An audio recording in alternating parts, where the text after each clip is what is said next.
Outpost Kepler-7 sat at the very edge of human space like a lit match in a dark room, small, warm, and surrounded by nothing but black. It was not a military installation. Not really. It had guns, yes. 2 railgun batteries on the north and south towers, a missile defense grid that was 3 years overdue for an upgrade, and a rotating garrison of 60 soldiers whose biggest weekly problem was running out of decent coffee. But it was not a war station, it was a home. 847 people lived there. Scientists, engineers, dock workers, families. A school with 31 children between the ages of 4 and 12. A medical bay. A bakery that somehow made real bread, and the smell of it in the mornings had a way of making people forget they were floating in the dark at the edge of everything humanity had ever claimed. Commander Sarah Voss had been the station's commanding officer for 2 years, 3 months and 11 days. She kept count. Not because she was unhappy, she wasn't, but because she believed a person should know exactly where they stood in time. She was 44 years old, lean and brown-skinned with gray threading through her hair that she did not bother to hide.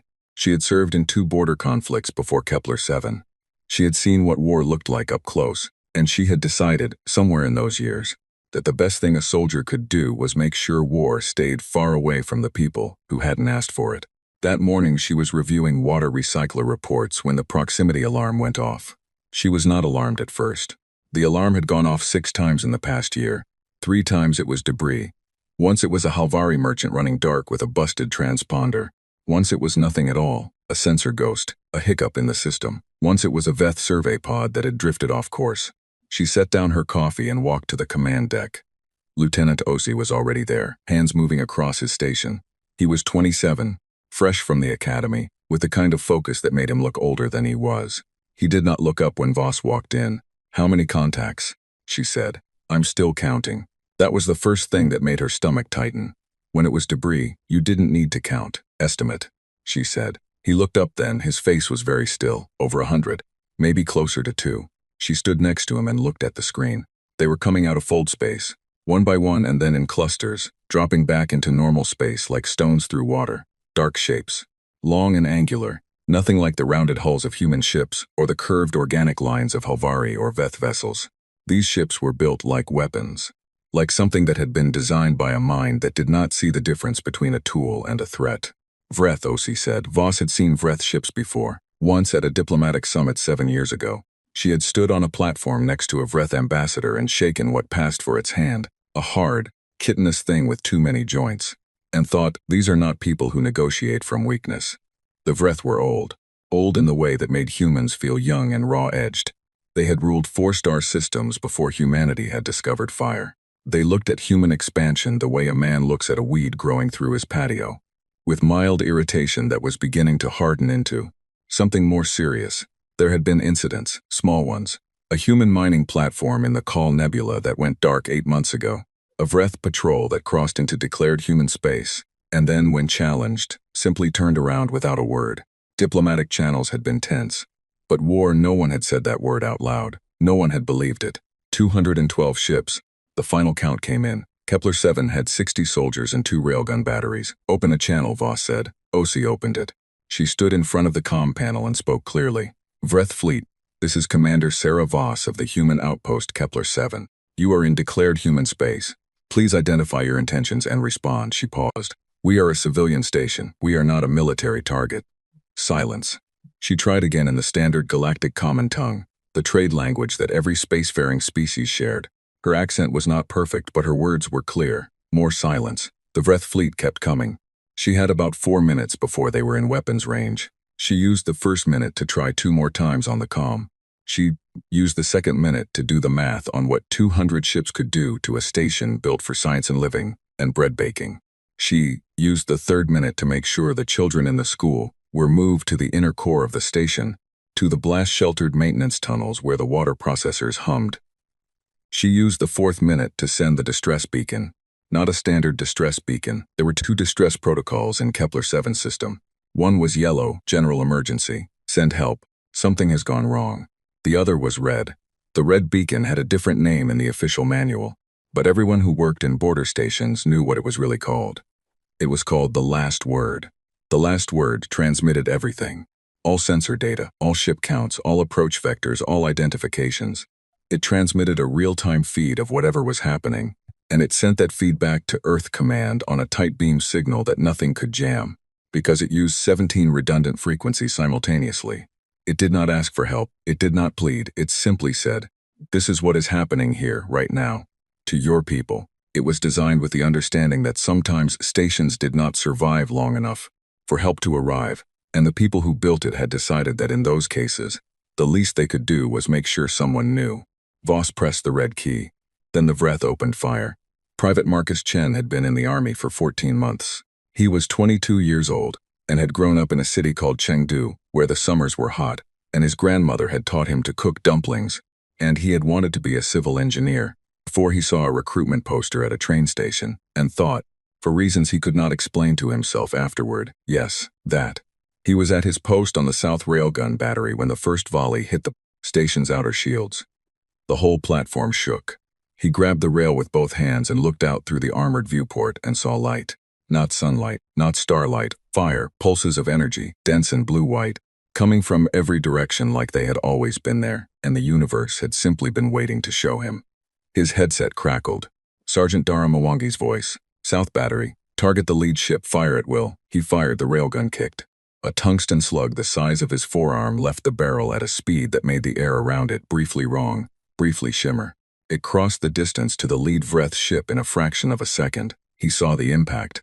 A small bloom of debris and venting atmosphere on the Vreth ship's port side, a scratch. He fired again, and again. Around him, the station was being taken apart. The Vreth did not fight like humans. Human warships moved, danced, repositioned. They used speed and angles. The Vreth fleet simply advanced, in a line, in a wall.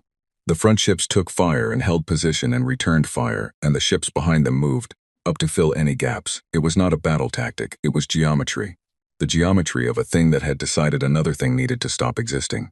The outer habitat ring took a hit that vented 2 sections to space. Emergency bulkheads slammed down. The medical bay lost power and switched to backup. One of the comm towers shattered and fell away, spinning slowly into the dark. Chen kept firing. His hands were steady. He was surprised by that. He had thought before this that when the moment came, his hands would shake. They did not. They just did what he had trained them to do. And some quiet part of his brain observed this with something that was not quite pride, and not quite grief, and not quite anything he had a word for. The North Railgun Battery went offline. He heard it. A different kind of silence on the shared channel, where Corporal Kim had been calling targets. Then nothing. He was the last gun. Commander Voss's voice came on the general station channel. She did not shout. She spoke the way she always spoke, clear and direct, as if she was giving a weather briefing. All personnel, this is Commander Voss. The station cannot hold. I am ordering all non-combat personnel to the emergency pods. Soldiers at your stations, you have done everything that could be done. I am proud of every one of you. A pause. This is not the end. This is a message, and it has been sent. Chen heard her say that and understood immediately what she meant. The last word. Already flying home. He fired the south railgun 3 more times before a Vreth energy pulse took out the battery's power coupling, and the gun went dead in his hands. He sat there for a moment in the dark, in the silence, with nothing left to fire. Through the viewport he could see the Vreth ships, close now, massive, filling the space where the stars had been. He picked up his personal rifle. He went to find the others. The emergency pods launched, 41 of them, carrying the people who had made it to the launch bays in time. Children, scientists. The baker, clutching a bag of flour for a reason she would not be able to explain later, but that made sense to her at the time. Some soldiers, not all. 41 pods, spinning away from the station in all directions, small white seeds thrown into the dark. The Vreth did not shoot the pods. This was noted afterward by everyone who studied what happened at Kepler 7. The Vreth did not kill the people in the pods. They let them go. It was interpreted in different ways by different people. Some said it meant the Vreth had limits. Some said it meant they were making a point, that they wanted witnesses. Some said it simply meant the pods were too small to bother with. Voss was not in a pod. She stayed on the command deck until the Vreth boarding parties cut through the airlock. She was still transmitting on the last word frequency, describing everything she saw, calm and precise. Vreth boarding forces entering the station. They are armed with energy weapons, short range. They are moving in teams of 6. They do not appear to be taking prisoners. She paused. The sounds of the boarding were getting louder. They appear to be searching for something. I don't know what. Another pause. Kepler 7 to Earth Command, we are down. Her voice did not change. My name is Commander Sarah Voss. I am 44 years old. This station was not a military target, remember that. Remember us. The signal continued transmitting for another 11 seconds. Then it stopped. 7 light-years away, a listening station on the moon of a gas giant called Petra's World sat in the cold and the dark and caught the signal with a dish the size of a football field. An automated system flagged it, priority-coded it, and fired it onward on a tight beam relay that would reach Earth in just under 9 hours. On Earth, in a building in New Geneva with no exterior windows and a name that did not appear on any public registry, a man named Director Henrik Solberg was woken at 2 in the morning. He sat on the edge of his bed for a moment in the dark. Then he dressed. Then he walked down a long corridor to a room with a single table and a single screen. He read the report. He watched the sensor data. He watched the 212 ships. He watched the guns. He sat with it for a long time. Then he picked up a phone that had only one number programmed into it. A phone that had never been used in the 17 years he had held this office. It rang once, a voice answered. It said nothing, it simply waited. Director Solberg said 4 words, activate the Omega protocol.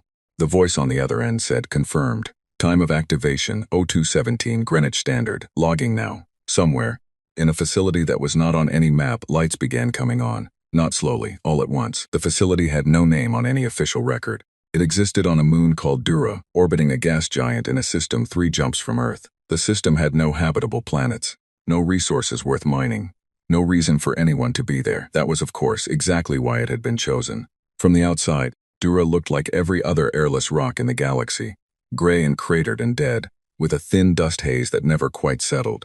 If you flew past it, your sensors would show you nothing interesting, which was also by design. The sensor masking array, buried under the surface, had cost more to build than the GDP of several smaller nations, and it worked perfectly. From the inside, Dura was the most dangerous place in the known galaxy. When the 4 words came through, when Director Solberg said, activate the Omega protocol into that phone, every light in the facility came on at once, and every person who worked there stopped whatever they were doing and stood very still for exactly 1 second. Not because they had been ordered to, but because they all understood, in the same moment, what those words meant. They had trained for this. They had spent years training for this. Some of them had spent their entire careers here, waiting for a signal they privately hoped would never come. Now it had come, and for 1 second they were still. Then they moved. Admiral James Harlow was 59 years old and had been commander of the Omega Fleet for 6 years. Before that, he had commanded a carrier group in the Call conflict, had fought 2 engagements that history books described as decisive, and he described as expensive. He was a tall man, broad across the shoulders, with a face that looked like it had been carved by someone who valued function over beauty. His officers said he had 2 expressions, thinking and decided. They were not wrong. He was in the facility's command center when the activation signal arrived, already awake, already dressed, because the preliminary sensor data from the Petra's World relay had reached him 40 minutes earlier, and he had known, reading it, what was coming. He had not slept. He had sat in the command center drinking black coffee and watching the numbers and waiting. When the confirmation came through, he set down his coffee. All hands, he said, his voice carried without effort. It was the kind of voice that had given orders in loud rooms for 30 years. Omega protocol is confirmed active. This is not a drill. Begin pre-launch sequence on all hulls. I want full drive diagnostic complete in 40 minutes. Navigation has target coordinates. Weapons cruise to stations. No one cheered. No one spoke except to confirm orders. The room filled with the sound of keyboards and boots, and the low hum of systems waking up that had never been used outside of testing. Harlow walked to the main viewport. Outside in the caverns carved from Dura's rock over 17 years of construction, the Omega fleet sat in rows. 53 warships. Not the largest ships in the human fleet, that was not the point. These were not carriers or support vessels or the kind of ships built to hold territory. These were built for one thing only. Each one was wrapped in a hull alloy that did not appear in any published materials registry. Each one carried weapons systems that did not exist in any arms treaty, because humanity had never told anyone they existed. Each one had a full drive capable of crossing 12 light-years in a single jump, which was, by a significant margin, faster than anything any other species had ever built. The galaxy knew humans were fast. They did not know how fast. That had been intentional. Harlow looked at his fleet.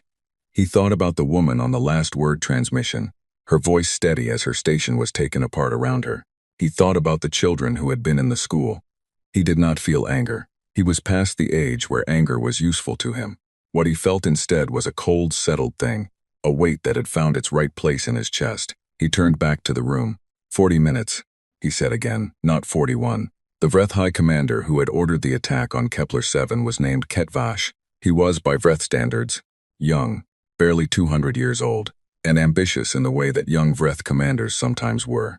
He presented the case for the Kepler-7 strike to the Vreth High Council 3 months ago, with charts and projections and the kind of careful language that made a violent thing sound like a sensible one. The argument was simple. Human expansion had reached the edge of the Vreth Third Territorial Zone. If it continued at its current rate, in 40 years the humans would be inside Vreth space. Better to establish a boundary now. Better to demonstrate, clearly and early, that there were places humans did not go. A single strike on a small outpost, civilian, yes, but that was part of the point, would send a message that no diplomatic channel could match. The High Council had approved it. Now Ketvash stood on the bridge of his flagship and watched his crews finishing their work on the wreckage of Kepler-7. He was not a cruel commander. The pods had been allowed to go. There would be survivors. That, too, was part of the message. You need living mouths to carry words back. His communications officer brought him the standard after-action report. 212 ships deployed, 0 Vreth casualties. The outpost was gone. He composed his message to Earth Command himself. It was precise and formal, as diplomatic communications required. It said in the language of Galactic Common that the Vreth Dominion considered the matter of the Kepler-7 sector closed, that human expansion into Zone 3 would be treated as an act of aggression, and that the Vreth Dominion hoped this demonstration of intent would allow both species to move forward in a spirit of mutual understanding. He was quite pleased with the phrasing, mutual understanding. It implied equals.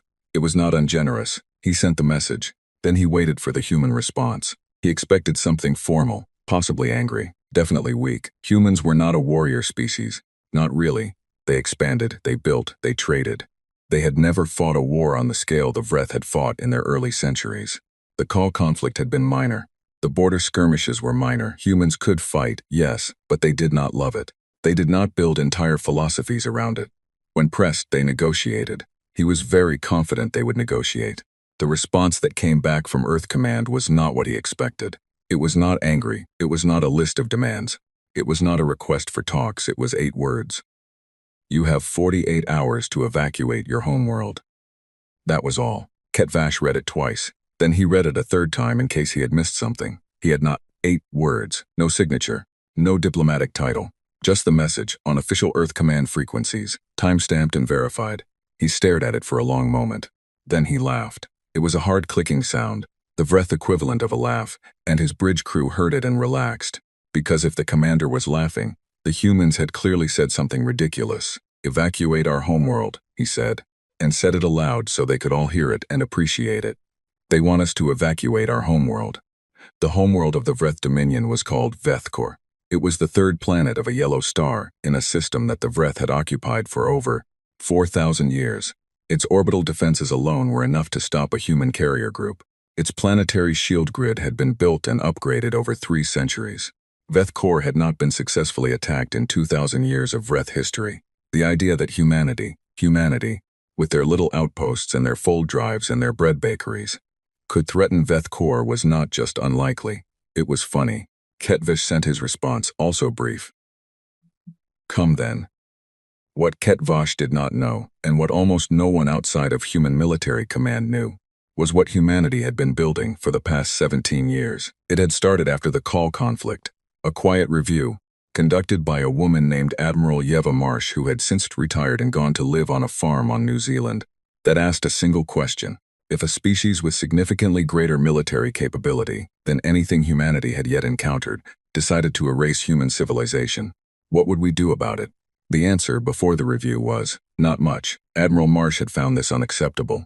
She did not present her conclusions to the public. She presented them, in a room with no recording devices, to the Secretary of Defense and 2 members of the Oversight Committee. What she told them was simple. Humanity was expanding.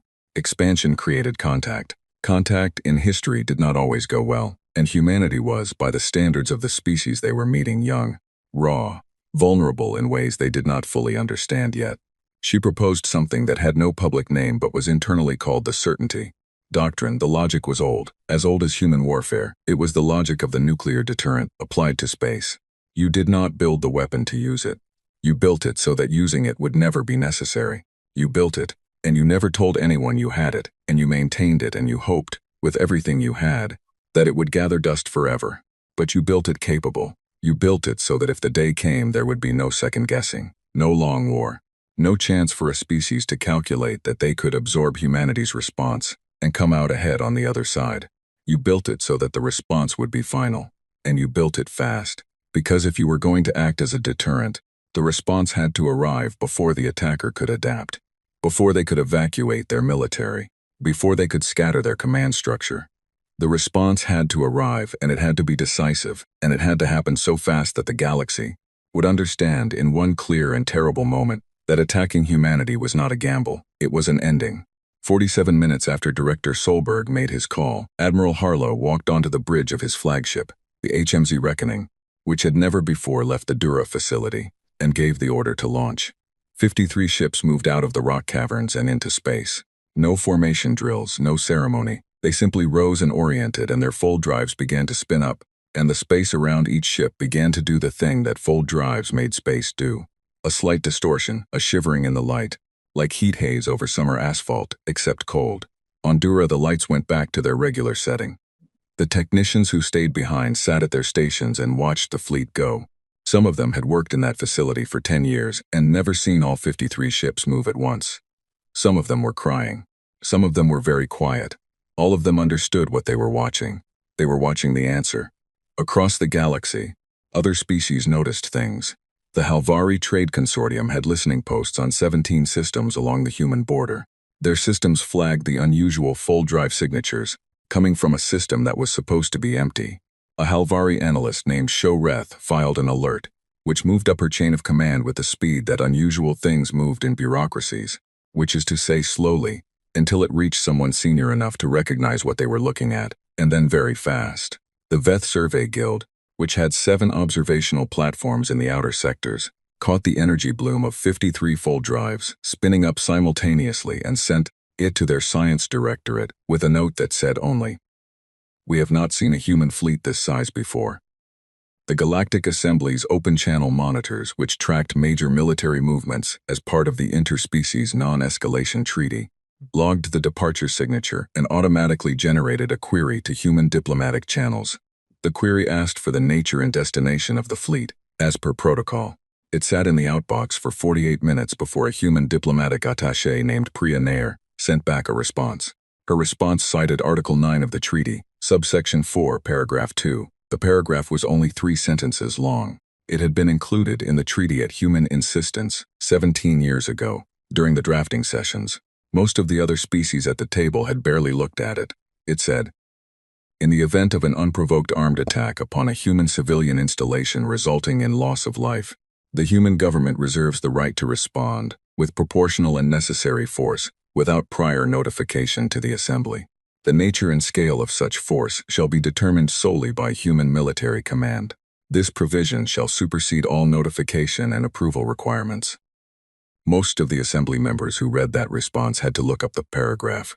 They had forgotten it was in there. When they found it and read it, the room got very quiet. A Halvari ambassador named Dean Saul, who had been in the diplomatic service for 40 years and was known for never losing his composure, read the paragraph 3 times. Then he pulled up everything he had on human military capability.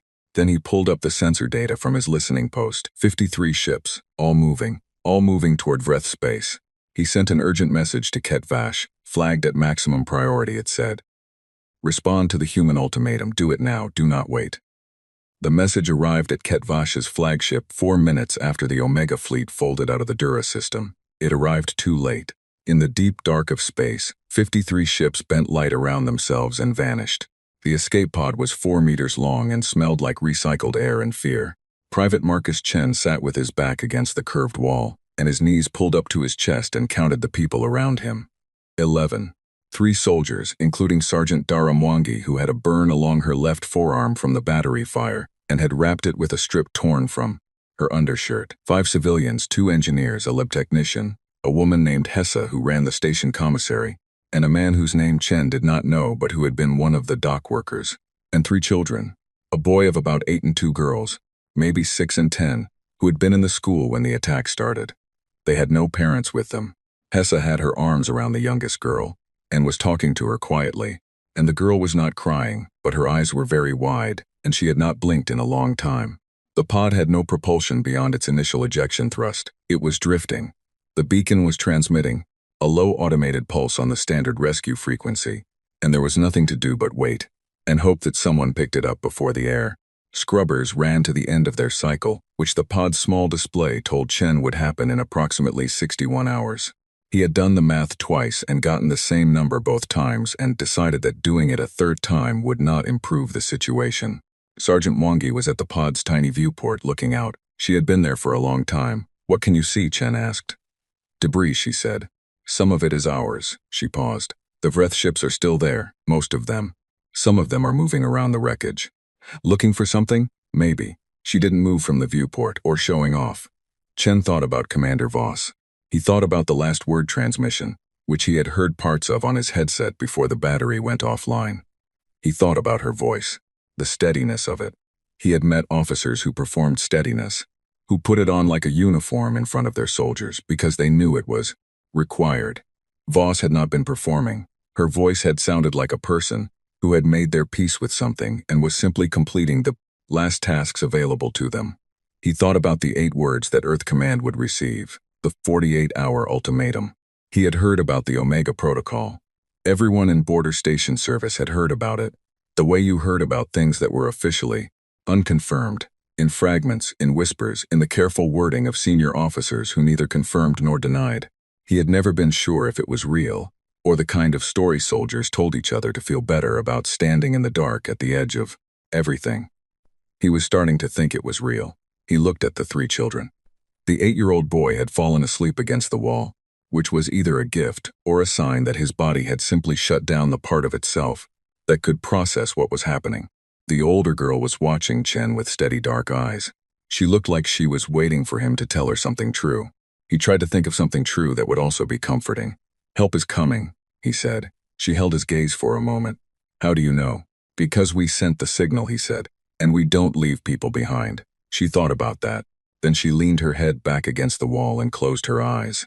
Not because she believed him, Chen thought, but because she had decided to act as if she did, which was a different thing, and in some ways braver. On Veth Kor, the homeworld of the Vreth Dominion, life continued as it always had.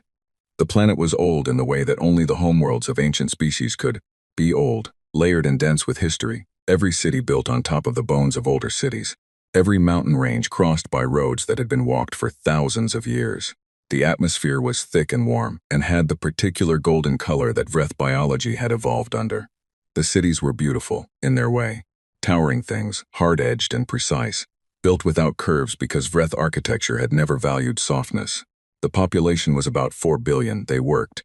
They raised young. They argued politics and remembered ancestors and made plans for the future in the casual way that people do when they have no reason to believe the future will look different from the present. The planetary defense grid floated in orbit above them. 17 shield satellites in a synchronous ring, 42 weapons platforms, 4 permanent defense stations, each one bigger than the station that had been Kepler 7, each one built for war rather than for science or bread or children. The grid had been in place for 300 years. In that time it had been tested twice in actual combat, in conflicts that were now so long ago they were considered ancient history. It had never failed. The people of Veth Kor did not know about the strike on Kepler 7 in any detail. The Vreth Dominion did not have a free press in the way that some species did. Information moved through official channels, shaped by official hands. What the people knew was that there had been an action on the border, that it had been successful, and that the Dominion was secure. They went about their days. In the Galactic Assembly Chamber, no one was going about their day. The Assembly met in a station called the Concord, positioned in neutral space between 3 major territorial boundaries. The chamber was built to hold representatives of 41 species, and it was designed with the understanding that those species ranged enormously in size, atmospheric preference, and sensory capability. The result was a room that always looked slightly chaotic. Different atmospheric sections, different lighting zones, translation systems running constantly in the background. Today the chaos was not architectural. Ambassador Dean Saul of the Helvari Consortium stood at the central podium. He was a large being, taller than most humans by about a head, with the pale gray skin and wide-set eyes that were characteristic of his species. He was known for being calm, for measured words, for never making a claim he could not support with evidence. He was not calm today. "I want to make sure every representative in this chamber understands what we are looking at," he said. His translation came through in 37 languages simultaneously, each one carrying his exact tone. "This is not a human patrol. This is not a response force. This is a fleet of 53 warships of a class and capability that no external intelligence service, including mine, which is among the best in this assembly, had any record of. They appeared from a system we believe to be uninhabited. Their fold drive signatures indicate a range and speed that exceeds what we believe to be the upper limit of human propulsion technology." He paused and let that sit. "The human government has invoked Article 9, subsection 4. They are not required to tell us their destination, and they have not done so. However, given the timing, and given the recent events at Kepler 7, I think we all understand where that fleet is going." The room was very quiet, 41 species and none of them speaking. A Veth survey representative, small, four-limbed, very still in the way that the Veth went still when they were thinking hard, raised a communication flag. "What is the expected arrival time?" Dean Saul looked at his data. Based on the fold drive signatures and the distance to the Vreth home system, he stopped. He looked at the number again, because the first time he looked at it, he thought he had made an error. He had not made an error. Based on these numbers, the fleet would arrive in the Vreth home system in approximately 3 hours. More silence. 3 hours, the Veth representative said, in a tone that was not a question. More like someone reading a word in a language they did not speak and not being sure they had read it right. 3 hours, Dean Saul confirmed. The chamber filled with sound. On the bridge of the HMSC reckoning, fold space looked the way it always looked. Like nothing. Like the absence of everything. Like the universe holding its breath. The viewport showed a featureless silver gray that made the eyes feel tired if you looked at it too long. Most experienced officers did not look at it at all. There was nothing to see in fold space. You were between places, between moments, and the best thing to do was concentrate on the place you were going. Admiral Harlow was reviewing the Vreth home system data for the 9th time. He knew the orbital defense grid by heart at this point. He knew the positions of all 17 shield satellites, all 42 weapons platforms, the 4 defense stations. He knew the estimated response time of the Vreth standing fleet, ships that would be scrambling from their home system, berths the moment the Omega fleet dropped out of fold. He knew the geography of the engagement.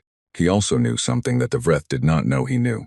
12 years ago, a human deep cover intelligence asset had obtained the complete technical specifications of the Vreth planetary shield grid, not the external-facing data, not the publicly available design documents, but the actual engineering files. The maintenance logs, the test results. Every system had weaknesses. The Vreth shield grid had 3 specific ones, identified by human engineers who had spent years doing nothing else but looking for them. Harlow knew exactly where to push. He thought about the 48-hour ultimatum. He had written it himself, actually, or rather, he had approved the final wording of it, which had been drafted by a team of 3 people in a room down the corridor from his office. The number 48 had been chosen deliberately. Long enough that the Vreth would not believe it was real. Not so long that it could be mistaken for hesitation. He did not expect the Vreth to evacuate. He had given the ultimatum because it was the right thing to do. Because he was not a man who believed in killing people who did not need to die. 4 billion people lived on Vethkor. They had not ordered the attack on Kepler 7. They had not voted for Ket Vash. They had simply woken up that morning on the planet where they had always lived. He had given them 48 hours. What they did with 48 hours was their choice. He looked at the fold space on the viewport and thought about Sarah Voss, the way he had been thinking about her since he first heard the last word recording. He had never met her. She was a border station commander, not the kind of officer whose path crossed with fleet admirals very often. But he had listened to her voice, clear and steady at the end, and he knew that the kind of soldier she had been. He thought, she sent the message, I am the answer. 30 minutes to drop point, navigation called out. All stations confirm ready, Harlow said. The confirmations came back one by one. 53 ships, all of them ready, all of them built for exactly this. Ket Vash received the assembly alert and the Halvari ambassador's message in the same 2-minute window. He read them both. He read them standing on his bridge, very still, with the particular stillness of a person whose confidence has just encountered something it was not built to handle. 53 ships, 3 hours, a class of vessel no one had on record. He called his chief tactical officer. What do we know about this fleet? Nothing confirmed, the officer said. The fold signatures are outside anything in our database. Their drive capability. He stopped. He made the clicking sound that meant he was recalculating. Their drive capability is significantly beyond what our intelligence had assessed for human propulsion. Ketvash was quiet. High Commander, his officer said carefully. Should we begin alerting the Home System Defense Command? Send the alert, Ketvash said. He said it in a voice that was very controlled, because he was a Vreth commander and control was expected. Tell them a human fleet is inbound. Tell them to bring the full grid online. He did not say what he was thinking. What he was thinking was that he had sent a message to humanity that said, "Come then." And they had come. They had come with 53 ships that didn't exist in any record. They had come in 3 hours, when 3 hours was technically impossible. They had come without a second ultimatum, without a counteroffer, without any of the diplomatic maneuvering that species did when they were preparing to threaten but not to act. They had simply come. Outside the viewport, the wreckage of Kepler-7 was still floating. Small pieces of metal and plastic and the things people kept in their spaces, drifting and cooling. A coffee mug, the remains of a table. Something that might have been a child's drawing, laminated, spinning slowly in the silence. Ketvash looked at it. For the first time since the operation began, he felt something he did not have a clean word for. Not fear, not yet. Something quieter than fear. Something that lived in the space between certainty and doubt. Between what you had been sure of and what you were no longer sure of. He had been sure that humans would not come. They were coming. He had been sure they could not get here in 3 hours. They would be here in 3 hours. And somewhere deep in the part of him that was a military mind before it was anything else, a cold and honest voice said, they were ready. They were already ready. They built something, and they hid it, and they have been waiting. Not hoping it would never be needed. Waiting, for the moment someone gave them the reason. He looked at the wreckage of Kepler-7 again. He had given them the reason. In the outer dark, between the stars, 53 human ships fell through fold space like a held breath. Like the pause before a word that cannot be taken back. Like the last quiet moment before the answer arrives. They were 22 minutes from the Vreth home system. The grid was coming online. It would not be enough. They came out of fold space all at once, not in sequence, not one by one. The way most species deployed ships from fold. Staggered arrivals, spread across several minutes. Each ship needing a moment to stabilize before the next one came through. Human fold drives had been designed specifically to avoid that window of vulnerability. All 53 ships dropped back into normal space in the same 2-second window, arriving already oriented, already at combat speed, already in formation. The Vreth defense grid registered them at the same moment they appeared. The response was immediate. Ketvash had sent his alert ahead, and the Home System Defense Command had taken it seriously enough to bring everything online. Every shield satellite was at full power. Every weapons platform had its targeting systems active. The 4 defense stations were fully crewed and battle-ready. The grid opened fire in the first 4 seconds. What came out of those platforms was not like what had hit Kepler-7. Kepler-7 had been hit with ship-mounted weapons. Powerful, yes, but built for ship-to-ship engagement. The Vreth core defense grid fired planetary-grade energy weapons. The kind of firepower that had been designed to stop fleets, to stop invasions, to make any attacker look at the numbers and decide that the cost was not worth it. The barrage hit the human fleet. On the Bridge of the Reckoning, the impact registered as sound before it registered as anything else. A deep, resonant boom that moved through the hull like a struck bell. Then the lights flickered once. Then the shields absorbed the rest of it, and the status board showed green across all 53 ships, and the sound faded. Admiral Harlow had not moved from his command chair. Shields at 91%, his tactical officer reported. Her name was Commander Yuki Sato, and she had the precise, unhurried voice of someone who had run this engagement in simulation more than 400 times. No hull damage on any ship. The grid fired again. A second barrage, heavier than the first, the targeting adjusted. Harlow felt it differently this time, longer, a grinding pressure rather than a single blow, as if the universe was leaning on the fleet and asking it to move. Shields at 83%, Sato said. Still green across the board. Harlow looked at the tactical display. The grid's 17 shield satellites were arranged in a standard defensive ring around the planet. On the surface, it was a solid formation. But there were 3 places in that ring where the satellite's coverage overlapped at a slightly different frequency, a calibration quirk that had been in the system since the last upgrade cycle, documented in the maintenance logs that human intelligence had obtained 12 years ago. Those 3 points were not weak in any way that the Vreth knew about. But they were weak in the specific way that the Reckoning's weapons had been built to exploit. Navigation, Harlow said. Take us to position Alpha. All ships follow. The fleet moved. It did not charge the grid head-on. It pivoted. A smooth, coordinated turn. All 53 ships moving together with the kind of precision that only comes from crews who have practiced the same maneuver until it lives in their hands rather than their heads. The fleet moved toward the first of the 3 calibration points in the shield satellite ring, and as it moved it continued to take fire, and its shields continued to hold, and nothing about the way Harlow sat in his chair suggested that any of this was exceptional. The first satellite went down 11 minutes after the fleet arrived. Harlow's weapons crews hit the calibration point with a synchronized burst from 9 ships, a combination of frequencies that the satellite's shield was not optimized to handle, delivered in a precise sequence that the Vreth engineers who built the satellite had never considered because no one was supposed to know the calibration data. The satellite's shield collapsed inward. Then the satellite itself came apart in a brief, bright bloom of debris. The gap it left in the ring was small, but it was a gap. First point open, Sato confirmed, moving to position Beta. The fleet pivoted again. On the Vreth defense station nearest to the gap, the commander was a career officer named Dath Orel, who had served in home system defense for 30 years. She watched the satellite go down and understood several things at once. She understood that the humans had known about the calibration point, which meant they had intelligence that should not exist.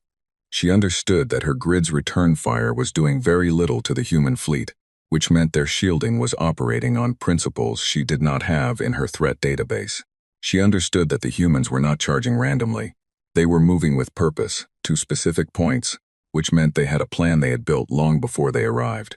She sent an emergency alert to the High Council on Veth Core. It said, "The grid is compromised. I recommend beginning civilian shelter protocols." Then she kept fighting, because she was a career officer, and that was what career officers did. The second satellite took 14 minutes. The third took 9. The human crews were faster now, their rhythm established, their targeting refined by the data from the first 2 engagements. The ring had 3 gaps in it. The defense stations began moving to cover them, firing constantly, and the Reckoning took a direct hit from a station-grade cannon that shook the entire ship hard enough to throw 2 crew members from their stations. "Shields at 64%, Sato said, and one of the thrown crew members got back to their station and said still here and kept working. "Weapons platforms next," Harlow said. "Priority order as planned. Take them down." The 42 weapons platforms died over the next 18 minutes. They did not die quietly. They fired until they could not fire anymore, and several of them managed significant hits on human ships. 2 vessels had to pull back with shield failures. One had a breach in an outer compartment that sealed automatically. One had a weapons system knocked offline. But they died, one by one, in the priority order that Harlow's planners had established. They died. The defense stations lasted longer. They were larger, more heavily shielded, crewed by people who were very good at their jobs, and who fought with a particular ferocity of people defending the place their families lived. Dath Orel's station was the last one standing. She fought it for 23 minutes after the others had gone, using everything she had, throwing everything at the human ships until her station had no more weapons to throw. When it was over, her station was crippled and drifting. Her crew was alive. The human ships did not finish the station. They left it, drifting, powerless, alive. That detail was noted by everyone who studied the engagement afterward. The defense grid was gone. 31 minutes after the Omega fleet had appeared in the Vreth home system, the planet below them was naked. No shield ring, no weapons platforms, no defense stations that could fight back. Just a planet. Veth Core from orbit was beautiful. The gold atmosphere made it glow warmly against the dark, and the continent shapes were different from Earth's, more angular, less curved, like the Vreth themselves. But the oceans were the same blue-black that oceans were everywhere, and the cloud patterns moved the way cloud patterns moved on every world that had weather. And from up here, it looked like every other place that 4 billion people called home. Harlow looked at it for a long moment. Then he opened a channel, not to the defense stations, not to Ketvash's fleet, which was still out at the border with Kepler 7's wreckage and had not yet made it back. They were hours away. and they would find an empty parking spot where their home system's defenses used to be. Not to a military channel at all. He opened the broadest civilian channel the Vreth used. The one that carried public broadcast to every receiver on the planet. He spoke in galactic common slowly and clearly. People of Veth Corps, my name is Admiral James Harlow of the Human Omega Fleet. 41 hours ago, your government attacked a human civilian outpost called Kepler-7. 847 people lived there. Your government sent 212 warships. There were 60 soldiers defending a station built for science and for families. He paused. We gave your government 48 hours to evacuate this planet. That offer was made in the hope that your government would use it. They did not. What happens next is the consequence of what was done at Kepler-7. I am sorry for what I am about to do. I am not sorry for doing it. He closed the channel. Sir, said Lieutenant Commander Fenn, his communications officer. He was young, 26, and his voice had something in it that was not quite argument and not quite question, but was trying to be neither. Sir, there are 4 billion people on that planet. I know, Harlow said. The weapon, Fenn stopped. He swallowed. Sir, Harlow looked at him. The weapon targets the planetary core, Lieutenant Commander. The cascade will take 6 hours. 6 hours from the moment we fire. He let that land. The Vreth Dominion has emergency evacuation ships capable of moving 200,000 people per hour. In 6 hours, they can move at minimum 1.2 billion people to the outer system if they start now. He turned back to the display. We gave them 48 hours and they chose not to use it. I am giving the planet 6 more. The moment the weapon fires, the 6-hour clock begins.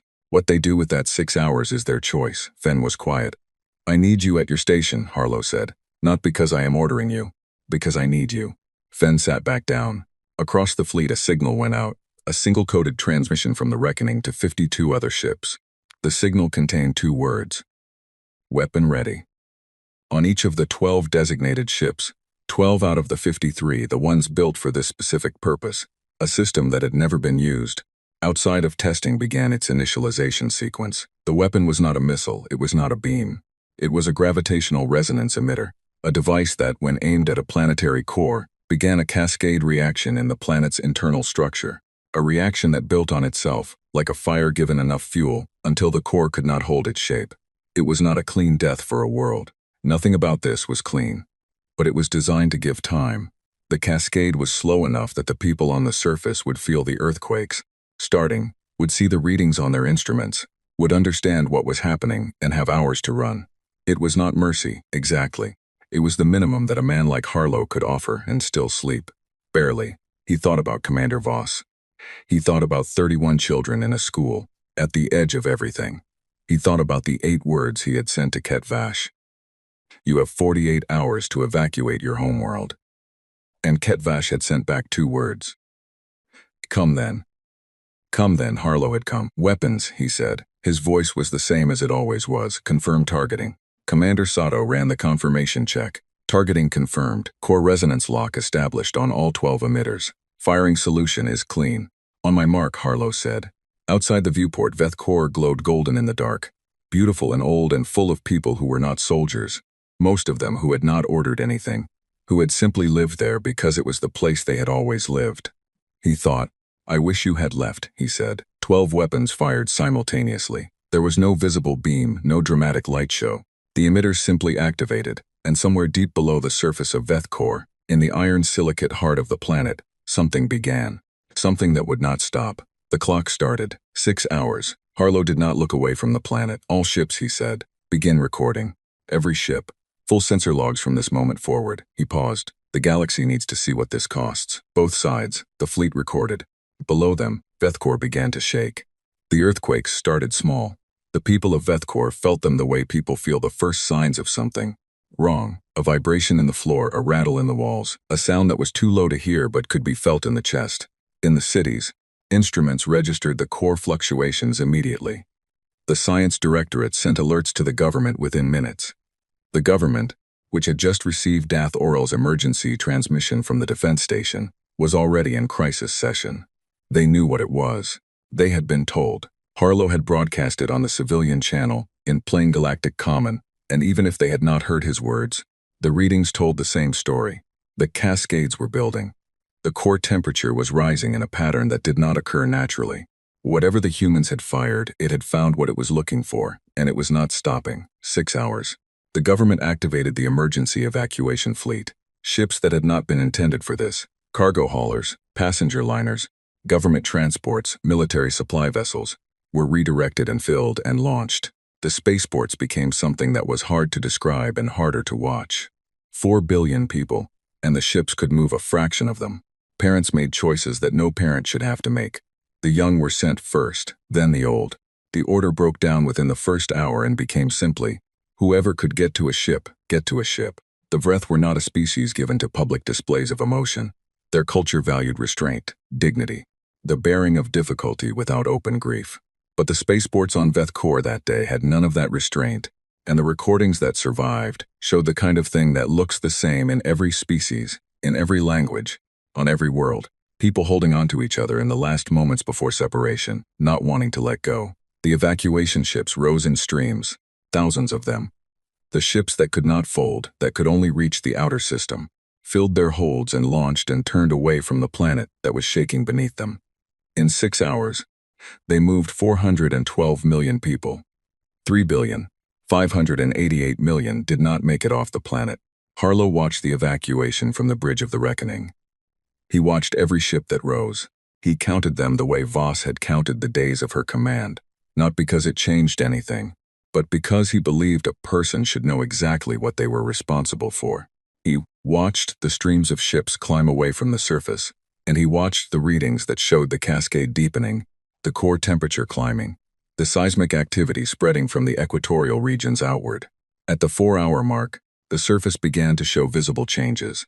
The golden atmosphere thickened. Eruptions opened along 3 of the major fault lines simultaneously, slow-moving at first, then not. The oceans in the equatorial region began to behave strangely, tide patterns disrupted, temperatures rising, the deep water beginning to do what deep water does when the heat below it becomes wrong. At the 5-hour mark, Commander Sato set down her tablet and did not pick it up again. Lieutenant Commander Fenn had not spoken in 2 hours. The bridge was very quiet except for the automated systems, and the low sound of the recordings running on every ship. At 5 hours and 41 minutes, the cascade reached the point that Harlow's engineers had called the threshold, the moment after which reaction was self-sustaining and nothing could stop it. He had known this moment would come. It did not make the moment easier to sit through. He sat through it. At 6 hours and 2 minutes, Vethkor ended, not in an explosion, not the way planets died in old human entertainment. No dramatic fireball, no satisfying detonation. The core gave way from the inside, and the planet came apart over the course of 43 minutes in the way that things come apart when the thing holding them together stops working. The surface cracked first, then the interior. The atmosphere scattered. The oceans, what was left of them, fell away into pieces. The pieces spread. In 43 minutes, there was no Vethkor. There was a debris field in the orbit of a yellow star, where a planet had been for 4 billion years. Harlow looked at it for a long time. Then he stood up. He straightened his uniform. He spoke to his crew. "Log time of completion," he said. "Prepare the full engagement record for transmission to Earth Command and the Galactic Assembly. All logs, all recordings, unedited." He paused. "Every ship, make sure your crews have access to medical and counseling support. Starting now, not when we get home. Now." He looked around the bridge, at Sato, at Fenn, at the others who had sat here and done what they had been trained to do. "You served well. Every one of you. What we did today will not leave us. It should not leave us. But we did not start this, and we did not have a choice that was without cost. Remember that." No one spoke. He sat back down. He began writing his report. His handwriting was very steady. Ketvash's fleet arrived at the edge of the Veth core system 4 hours after the planet was gone. They came out of fold space expecting to find a star system. They found a star, and a debris field, and 53 human warships sitting in the space where the orbital grid had been, running dark, silent, not firing, not advancing, just there, waiting. Ketvash stood at his viewport for a very long time. His bridge crew did not speak. There was nothing to say. The readings were clear. The debris field's composition was clear. The timeline was clear. He had sent the strike on Kepler 7 to send a message, to establish a border, to demonstrate that the Vreth Dominion was not to be tested.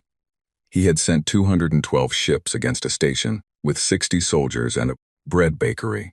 And humanity had responded by coming to the center of Vreth civilization and ending it in 31 minutes of fighting and 6 hours of consequence. He thought about the 8 words they had sent. You have 48 hours to evacuate your homeworld. He had laughed at those 8 words. He had sent back 2. Come then. He looked at the debris field where Veth Kor had been, where 200 years of his own life had been built, where his family had lived, where the oldest Vreth city had stood since before humanity had discovered iron. He sat down. It was not a dignified sitting. It was the sitting of a thing whose legs have stopped working beneath it. His communications officer said very quietly, "Hi, Commander. The human fleet is hailing us. Put it through," he said. Harlow's voice came through, not angry, not triumphant. It was the same voice that had broadcast to the civilians of Veth Kor, measured and tired, and carrying the weight of what it was saying without hiding from it. "Commander Ket Vash, I am transmitting the coordinates of your evacuation fleet. They are in the outer system. They are unharmed. We did not touch them." A pause. "Go to your people. What you do next is your decision. We will not pursue." The channel closed. Ket Vash sat in the silence. Then he said, "Set course for the outer system." His voice was something he did not recognize. "Take us to our people." The fleet turned away from the debris field and moved. The Galactic Assembly received the full engagement record. Every log, every sensor file, every second of the Reckoning's bridge recordings. 12 hours after Veth Kor was gone. The chamber met in emergency session. All 41 species present.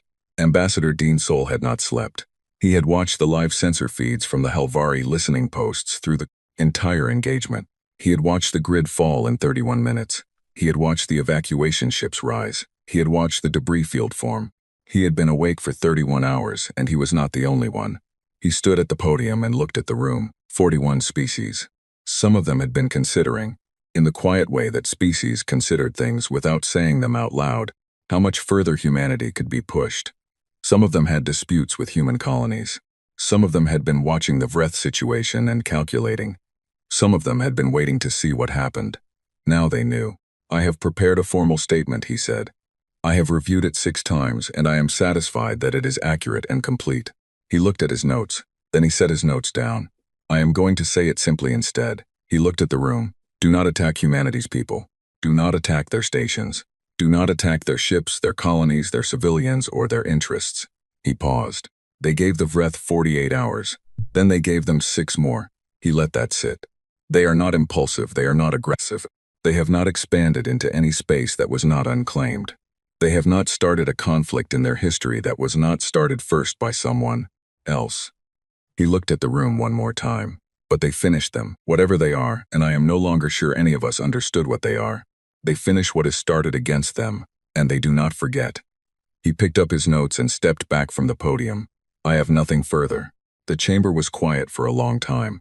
No one else came to the podium. The rescue ship found Chen's pod 51 hours after it launched. It was a standard search and rescue vessel, sent from the nearest human colony the moment the distress beacons were flagged, and it found all 41 pods within a 10-hour window. Most of the people in them were alive. Some were not. The children were all alive.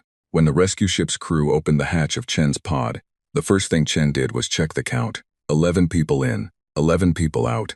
He stood in the airlock of the rescue ship and confirmed this with his own eyes before he let himself breathe all the way. Mwangi was behind him. Her arm had been properly bandaged now. She'd used the pod's small medical kit somewhere around hour 30. When the adrenaline had finally finished with her and the pain had found room to exist, she walked off the pod on her own feet. The rescue ship's doctor tried to get them both to sit down. Chen sat, Mwangi did not. They were given food and water and blankets, and Chen ate his ration pack without tasting it, and the older girl from the school sat next to him and ate hers without speaking, and that was fine. Some things did not need words. An officer from the rescue ship came to give them the situation report. She was careful with it. She explained what had been transmitted from Earth Command, the Omega Protocol, the Omega Fleet, the engagement at Veth Kor. She used the clear, direct language that people use when they are delivering news that is too large for softer words. When she finished, the compartment was quiet. Chen thought about Kepler 7, about the smell of bread in the mornings, about Commander Voss at the comm panel, her voice steady as the walls came down, about 60 soldiers and a station full of people who had done nothing except live at the edge of human space and call it home. He thought about a planet that no longer existed. He thought about how those two things lived in the same sentence. He did not know what to call the thing he felt. It was not satisfaction. It was not grief exactly, though grief was part of it. It was something heavier than either. Something that did not resolve into a feeling he could name and file away. He thought, 847 people, and Voss said it. This is a message, and it has been sent. He understood now what she had meant. Not just the distress signal, not just the sensor data. She had meant something bigger.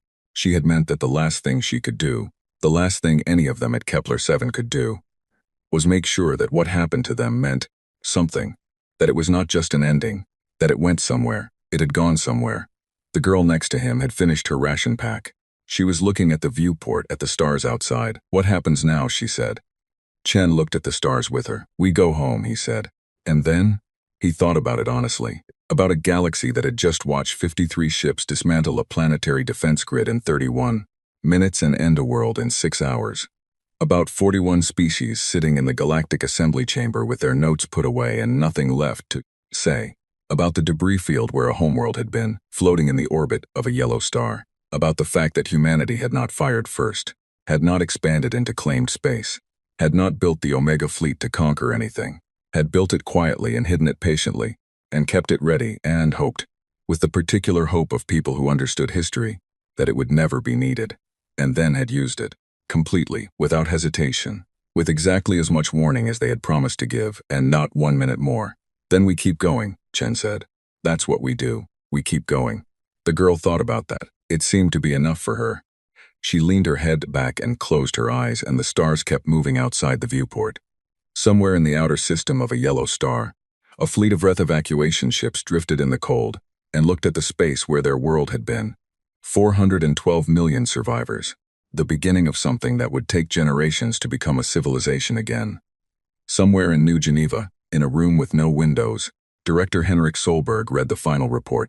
He read it all the way through, every page. Then he sat with it in the quiet of his office for a very long time. Somewhere in deep space, on the bridge of the reckoning, Admiral Harlow finished writing his report and closed the file. He did not feel like a man who had won something. He felt like a man who had done a necessary thing, and who understood that necessary things are not always good things, and that carrying that difference was the price of the kind of work he did. He would carry it. He had always known he would have to, eventually. He looked out the viewport at the stars. The galaxy was very quiet. It would stay quiet for a long time, not because the other species had nothing to say, but because they had seen something that morning that changed the way they understood the young species with the round ships and the fast fold drives and the bread bakeries at the edge of their space. They had seen that humans were patient, that humans were restrained, that humans built and expanded and negotiated and kept their worst weapons hidden in the dark for years, hoping the day would never come. And they had seen what happened when someone made the day come. The lesson was clear. It was not written in any treaty or carved into any monument or formally stated in any diplomatic communique. It did not need to be. It lived now in the memory of every species who had been watching. In the gap in the star maps where a yellow star had 4 planets and now had 3. In the cargo bays of 412 million survivors who had made it off a world because humanity had given them 6 hours that they did not have to give. Lesson was this. Humanity was not the biggest species in the galaxy, not the oldest, not the most advanced, not the most feared, before that day. But when you hurt their people, they came. They came from a moon no one had mapped, with ships no one had counted, at a speed no one had thought possible, with weapons no one had known existed. They came, and they did not stop. That was enough. That was more than enough. In the rescue ship, moving through the quiet dark toward home, Private Marcus Chen sat with a blanket around his shoulders and a girl asleep beside him and let the stars go past, and did not think about what he had seen, because thinking about it would come later. It always came later. And for now there was just the motion, and the warmth, and the simple good fact of being alive. Outside, the stars were the same stars they had always been. The galaxy breathed, and learned to be careful.